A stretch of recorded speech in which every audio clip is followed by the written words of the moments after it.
তো চলুন আর কথা বাড়াবো না, মূল ভিডিওটা শুরু করা যাক। তার জন্য প্রথমে নিয়ে নিয়েছি এখানে 2 কাপ সুজি। সুজিটা আমি একটু টেলে নিয়েছি।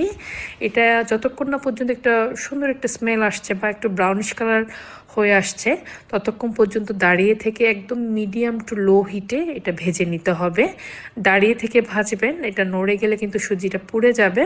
তো দেখতে পাচ্ছেন সুজিটা আমি খুব ভালো করে টেলে নিয়েছি। এখন ভালো করে ধুয়ে আমি যে প্যানে রান্না করব ওই প্যানে কিন্তু এটা রেখে দিব। ওই প্যানের মধ্যে আমি কিন্তু সুজিটা ধুয়ে নিয়েছি, দেখতে পাচ্ছেন। এখনও কিন্তু আমি প্যানটা চুলোতে বসাইনি। তার আগে কিছু জিনিস আমি মিক্স করে নিব। লবণ দিয়ে দিয়েছি 1 চা চামচ, 2টা এলাচ, 2টা দারচিনি দিয়ে দিয়েছি। এখানে ঘন দুধ দিয়ে দিচ্ছি প্রায় 1.5 কাপের মতো। দুটো আমি জাল দিয়ে আগে ঘন করে নিয়েছি। এখানে 4 টেবিল চামচের মতো দিয়ে দিচ্ছি গুঁড়া দুধ। গুঁড়া দুধটা অবশ্যই দিবেন। গুঁড়া দুধ বা ঘি দিতে একদমই কিপটামি করবেন না, এতে করে আপনার হালুয়াটা ভালো হবে না। তো দিয়ে দিচ্ছি এখানে ডানো ক্রিম প্রায় হাফ টিনের মতো।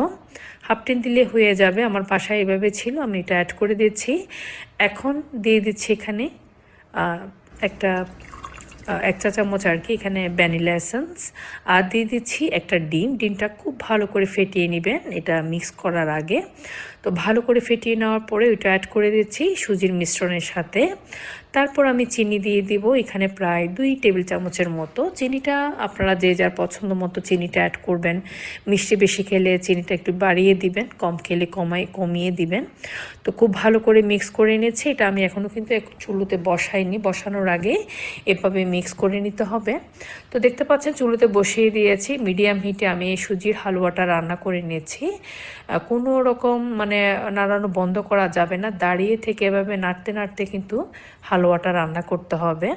তো দেখতে পাচ্ছেন এভাবে নাড়তে নাড়তে একসময় হালুয়াটা ঘন হয়ে আসবে, অনেকটা ঘন হয়ে আসছে দেখতে পাচ্ছেন। তো আমি একদমই কিন্তু নড়িনি, ওখানে দাঁড়িয়ে থেকে হালুয়াটা রান্না করেছি। হালুয়াটা যখন একটু ঘন হয়ে আসবে ওই পর্যায়ে আমি দিয়ে দিচ্ছি ঘি। ঘি আমি আমার পছন্দ মতো দিয়ে দিচ্ছি, আপনারা আপনাদের পছন্দ মতো দিয়ে দিবেন। তবে ঘিটা দিতে কখনোই কিপটমি করবেন না হালুয়ার মধ্যে, এতে করে হালুয়ার টেস্টটা ভালো হবে না। তো দেখতে পাচ্ছেন আমি একটু ভরপুর একদম অনেকগুলা ঘি দিয়ে দিলাম। দিয়ে দেওয়ার পরে খুব ভালো করে নেড়ে চেড়ে এটা যতক্ষণ না ঘন হচ্ছে ততক্ষণ পর্যন্ত এটা নাড়তে থাকতে হবে। তো এই লাস্ট পর্যায়ে আমি আর একটু ঘি অ্যাড করব। দেখতে পাচ্ছেন সুজিটা একটু ঘন হয়ে এসেছে। এই পর্যায়ে আমি আর একটু ঘি দিব। ঘিটা আমি একটু বেশি করে দিই, যেহেতু 2 কাপ সুজির পরিমাণটা একটু বেশি। তো সুজির এই পরিমাণের সাথে ঘিটা কিন্তু একটু বাড়িয়ে দিতে হবে। তো আমি ঘিটা